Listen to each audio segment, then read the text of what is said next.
भाग 14. नाहक बळी. सुरेखा आणि दिनेशची 7ही मुले दगावल्यानंतर त्यांनी ते गाव सोडलं आणि पुन्हा त्यांच्या पूर्वीच्या गावी राहायला गेले.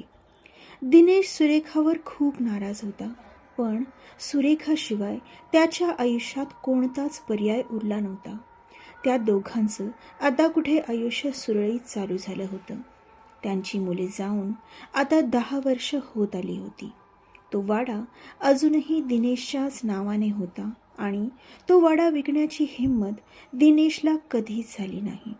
पण दिनेश आणि सुरेखाची दिनचर्या सुरू होती. त्या घटनेला ते विसरू शकत नव्हते, पण तरीही दोघांनी एकमेकांसाठी जगायचं ठरवलं होतं. एके दिवशी एक शहरातला माणूस दिनेशला शोधत आला. त्यानं सांगितलं की बाजूच्या गावात असणारा त्याचा वाडा त्याला विकत घ्यायचा आहे. दिनेशने आपल्या मुलांसोबत त्या वाड्यात काय घडलं हे सांगितलं, पण तरीही तो माणूस वाडा विकत घ्यायला तयार होता.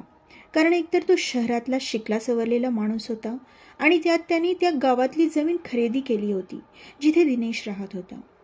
त्याने तो वाडा पाहिला होता आणि त्या वाड्याचं आतील सौंदर्य पाहून तो वाडा त्याला खूप आवडला होता. त्याने निश्चित केलं होतं की तो हाच वाडा घेणार. जेव्हा त्याला समजलं की या वाड्याचा मालक शेजारच्या गावात राहतो, तर मग तो दिनेशला शोधत शोधत तिथे आला होता.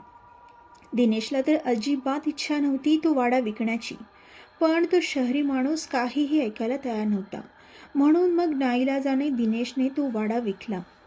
आता त्या वाड्याचा मालक तो शहरी माणूस होता. त्याच्या कुटुंबात त्याची म्हातारी आई, त्याची बायको, त्याची 4 मुले, 2 मुले व 2 मुली होते. मुली मोठी होती, त्यामुळे त्याला कशाचीही चिंता नव्हती. त्याला शहरातलं वातावरण पटत नव्हतं, म्हणून त्याने गावाकडे यायचा विचार केला होता. त्याचं काम शहरातच होतं, पण त्याचं कुटुंब आता त्या वाड्यात राहणार होतं. तो शहरी माणूस म्हणजे हितेश गुजर.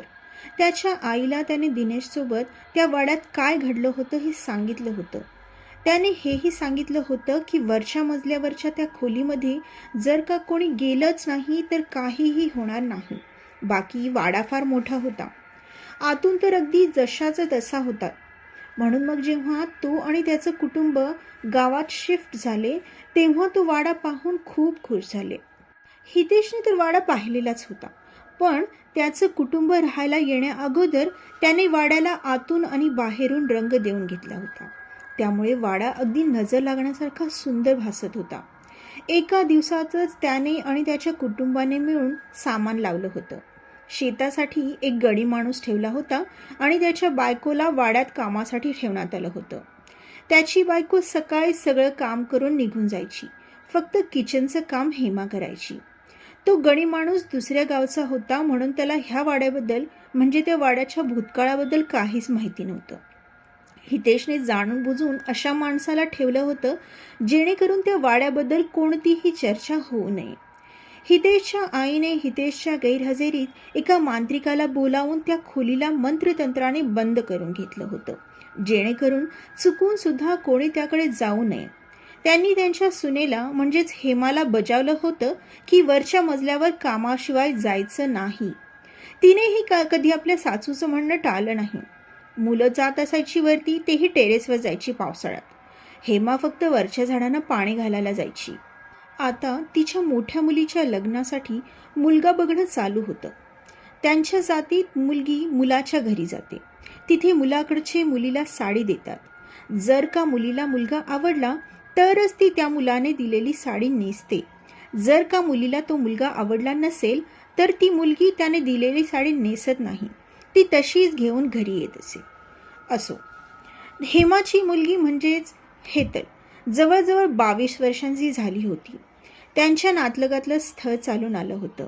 मुलगा छान होता दिसायलाही आणि नोकरीही चांगल्या पगाराची होती. घरातले सगळे ओळखीचेच असल्याने कशाची चिंता नव्हती. आधी मुलगा मुलीला एकमेकांचे फोटो दाखवण्यात आले. मग हेतल आणि तिचे आई बाबा म्हणजेच हेमा आणि हितेश मुलाच्या घरी गेले. मुलगा आणि मुलगी समोरासमोर बसले होते. मुलाला तर हेतल खूपच आवडली होती आणि आता हेतललाही तो मुलगा आवडला. मग हेतलने त्यांनी दिलेली साडी नेसली आणि मग दोन्ही घरचे खूप खुश झाले. काही दिवसांनी मुलाकडचे मग मुलीच्या घरी आले. तिथेच त्यांचा साखरपुडा करण्यात आला. लग्नाची तारीखही काढण्यात आली.